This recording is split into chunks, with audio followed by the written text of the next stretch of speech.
When buying a house that you're thinking about flipping in the Guelph or surrounding Tri-City area, it's really important that you do not overpay for that property.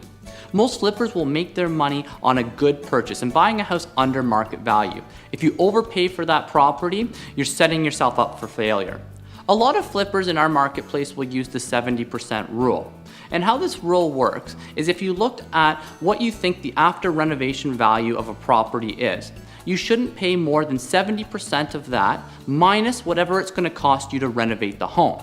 So an example of this would be if you had a property that you were thinking about purchasing and you thought after your renovations it would be worth about $500,000 and you thought it would take about $50,000 to renovate that home.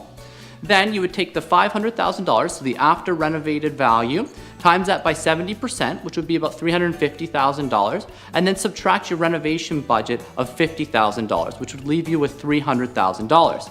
So for that property, you shouldn't pay more than $300,000 to buy it. However, it's really important that you make sure that you determine an accurate after renovation value.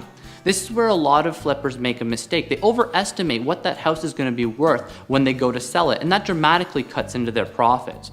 Make sure that you really closely look at the recent sales in that direct area and that you have a good realtor to help you determine what an accurate after renovation value for the house actually is.